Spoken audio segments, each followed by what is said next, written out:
Halo sahabat sinema, apa kabar? Semoga sehat selalu ya. Di video kali ini saya akan menceritakan alur cerita film yang berjudul Tears of the Sun tahun 2003. Film ini disutradarai oleh Bruce Willis sebagai Letnan Aka Waters dan Monica Bellucci sebagai Dr. Lena. Film ini mengisahkan tentang misi penyelamatan yang dilakukan oleh kesatuan elit Navy SEAL di tengah konflik perang Nigeria. Misi tersebut dipimpin oleh Letnan Waters, di mana dalam misi tersebut Letnan Waters harus mengevakuasi Dr. Lena yang merupakan warga negara Amerika. Dalam misi tersebut, mereka harus berjuang menghadapi para pemberontak yang kejam. Bagaimana kelanjutan nasib para pasukan? Akankah mereka berhasil menjalankan misi dan selamat? Atau justru mereka semua tewas melawan para pemberontak? Baiklah, tanpa banyak basa-basi lagi, ini dia film Tears of the Sun.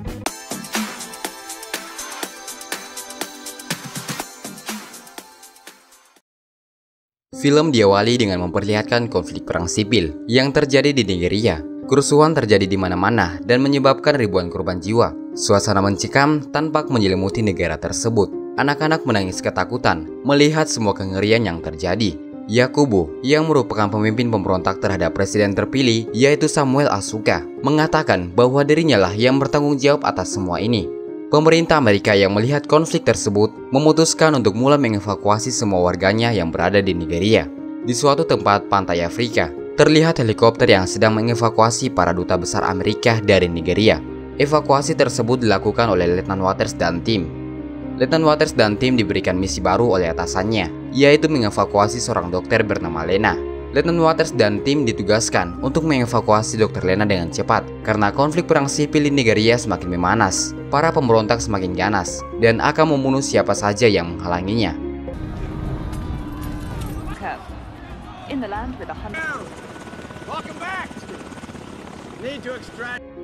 Presiden Samuel Asuka dan keluarganya pun menjadi korban kekejaman para pemberontak. Mereka semua dibunuh dan kini Nigeria hampir dikuasai sepenuhnya oleh para pemberontak. Letnan Waters dan timnya juga diberitahu oleh atasannya untuk tidak menyerang pemberontak jika mereka tidak diserang, karena fokus mereka hanyalah mengevakuasi Dr. Lena, bukan memerangi para pemberontak. Setelah mendapat arahan, malam harinya Letnan Waters dan timnya berangkat menuju Nigeria. Sesampainya di sana, mereka langsung mendatangi Dr. Lena. Letnan Waters selalu memberitahu Dr. Lena bahwa ia akan dievakuasi. Namun Dr. Lena menolak saat tahu bahwa hanya dirinya lah yang akan dievakuasi. Ia meminta kepada Letnan Waters untuk mengevakuasi para penduduk pribumi yang saat ini bersama Dr. Lena. Letnan Waters kemudian menghubungi atasannya dan memberitahu bahwa Dr. Lena mau dievakuasi, tapi dengan syarat para penduduk pribumi juga ikut dievakuasi. Letnan Waters akhirnya menyetujui untuk mengevakuasi para penduduk pribumi. Why don't we just get doctor?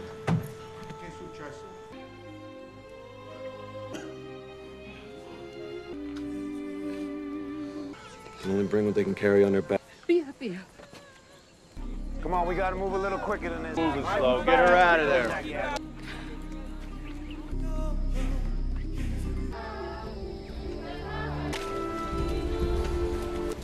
Let's go. Guys. What you want to do?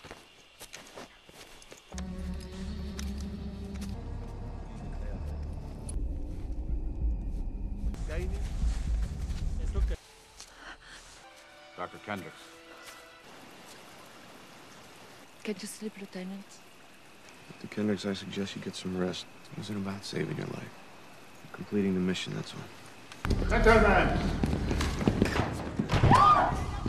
We have no soldiers, we have football. Go!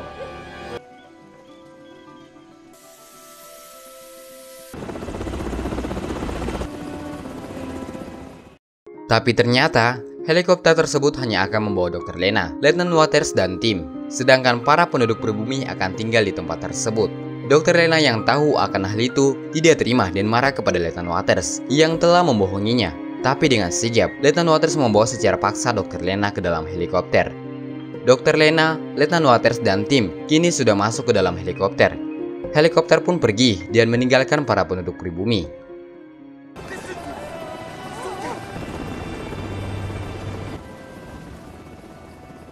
Terlihat wajah sedih sekaligus kecewa daripada penduduk pribumi.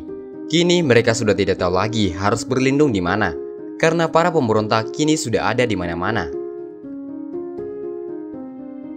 Saat helikopter sedang di perjalanan, Letnan Waters melihat sebuah tempat yang sudah porak-poranda. Tampaknya tempat tersebut baru saja dihancurkan oleh para pemberontak, karena mayat-mayat yang cukup banyak bergeletakan di luar. Melihat hal itu, rasa kemanusiaan Letnan Waters terguncang. Ia lalu memerintahkan pilot untuk kembali ke tempat penjemputan yang tadi dan akan membawa sebagian penduduk tersebut.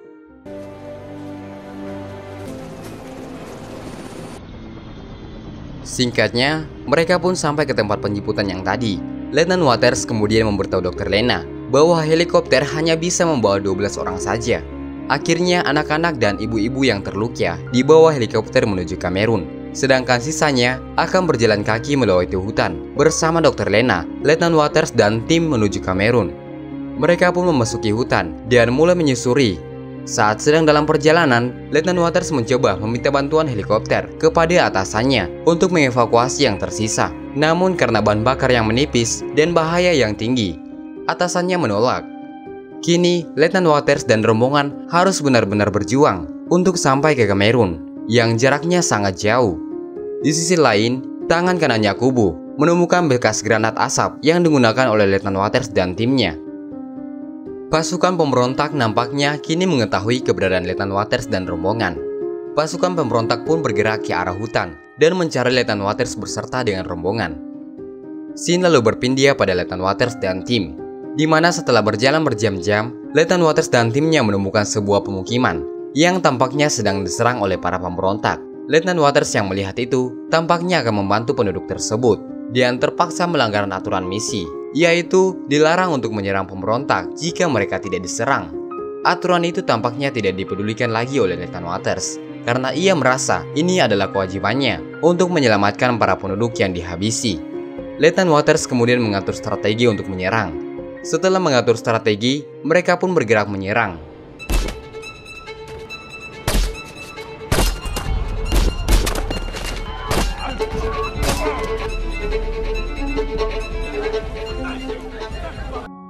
Akhirnya, semua pasukan pemberontak berhasil dilumpuhkan oleh Letnan Waters dan tim. Para penduduk yang tersisa pun selamat, meskipun sebagian dari mereka banyak yang tewas. Suasana sedih sekaligus mencekam begitu terasa. Mayat-mayat bergeletakan tak terurus.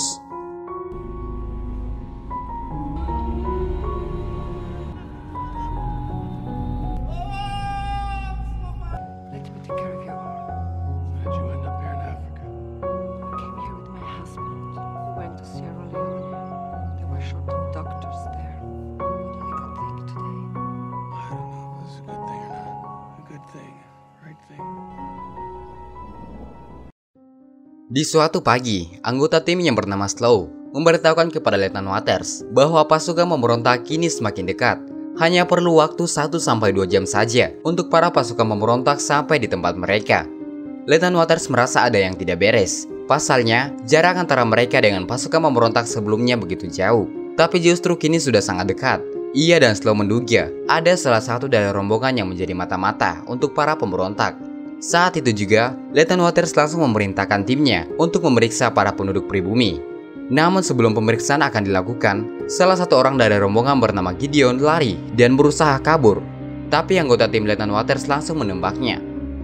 Tembakan itu tepat mengenai dadanya. Saat diperiksa, ternyata Gideon membawa semacam alat pemancar sinyal. Dan hal itu menyebabkan para pasukan pemberontak bisa menemukan posisi Letnan Waters dan rombongan. Saat diinterogasi, ia bilang bahwa dirinya terpaksa melakukan semua itu karena keluarganya akan dibunuh jika ia tidak menjadi mata-mata untuk para pemberontak. Karena merasa ada yang dirahasiakan oleh para penduduk pribumi, Letnan Waters pun memaksa para penduduk pribumi untuk berbicara terus terang saja. Dan jika tidak, maka salah satu di antara mereka akan ditembak. Somebody's gonna tell me. Somebody's gonna start talking right now. You got something to say to me, don't you? Please don't blame them. And that is why you've been pursued. Saat akan menembak, tiba-tiba seorang pria bernama Arthur berbicara dan menjelaskan semuanya. Dan ternyata, si Arthur ini adalah anak Presiden Samuel Asuka. Ia adalah salah satu anak presiden yang selamat setelah keluarganya dibantai oleh para pemberontak. Ia bersama kolonel kabur menyelamatkan diri ketika terjadi pembantaian keluarganya. Letnan Waters yang tahu bahwa Arthur adalah anak presiden seketika kaget. Kini, di samping harus menyelamatkan para penduduk pribumi, ia juga harus menyelamatkan anak presiden. Setelah mengetahui semuanya itu, Letnan Waters dan rombongan melanjutkan perjalanan. Sebelum melanjutkan perjalanan, Letnan Waters memerintahkan anggota timnya yang bernama Red untuk memasang jebakan di mayat Gideon. It's a bloodline they must cut. Singkat cerita, para pasukan pemberontak sudah dekat dengan rombongan Letnan Waters. Mereka melihat sebuah mayat yang ternyata adalah mayat Gideon yang sudah dipasangi jebakan. Salah satu pasukan pemberontak pun terpancing. Dia mendekat dan memegang jebakan tersebut, hingga akhirnya terjadilah ledakan. No!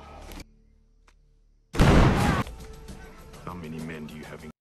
Jebakan yang dipasang Red benar-benar berhasil. Kesal dengan hal itu, tangan kanannya Kubu menghubungi pasukan pemberontak lainnya dan menyuruh mereka untuk mengepung Letnan Waters dan rombongan dari sisi lain. Kini, Letnan Waters dan rombongan benar-benar dalam masalah besar.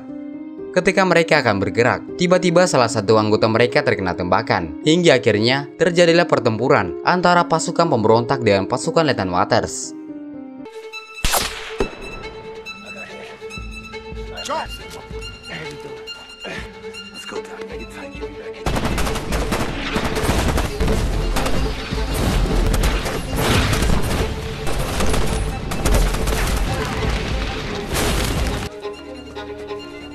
Here, listen.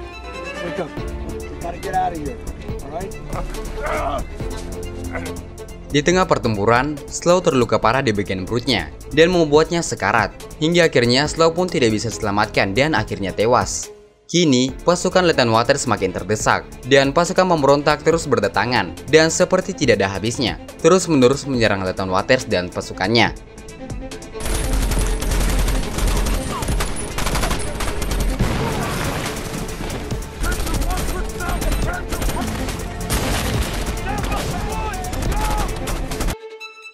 Satu persatu anggota Letnan Waters pun tumbang. Pasukan penduduk pribumi pun disuruh untuk menyelamatkan diri terlebih dahulu menuju perbatasan Kamerun. Di saat itu juga, Ze meminta bantuan udara ke atasannya karena keadaan mereka semakin genting dan terdesak. Tidak lama kemudian, pesawat tempur pun meluncur dari lepas pantai Afrika menuju lokasi pertempuran. Di sisi lain, Dr. Lena yang tidak sadarkan diri setelah terkena ledakan dari pasukan pemberontak digendong oleh Letnan Waters dan dibawa menuju perbatasan Kamerun yang sudah sangat dekat.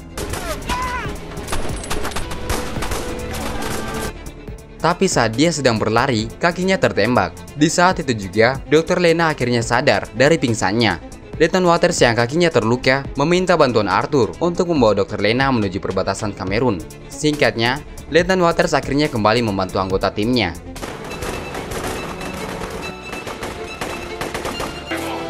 Hang on, we're here. Now, check him out. This is Eagle One, go!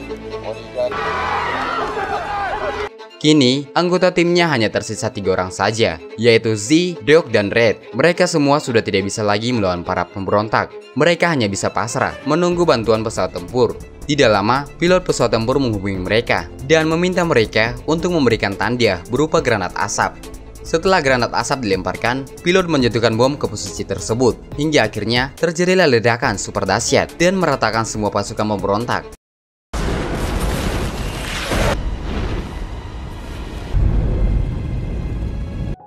Letnan Waters, Z, Doc, dan Red selamat dari ledakan tersebut meskipun harus terluka parah. Letnan Waters dan tim berhasil melaksanakan tugas, sekaligus berhasil menyelamatkan para penduduk pribumi.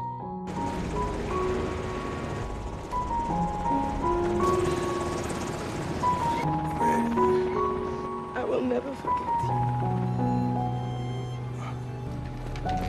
Welcome back, Lieutenant. Doctor needs some medical assistance. Yeah, so do you.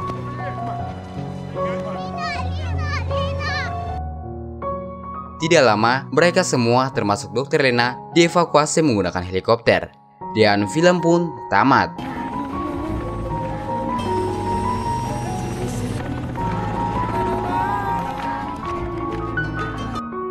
Oke, sekian dulu alur cerita film kali ini ya.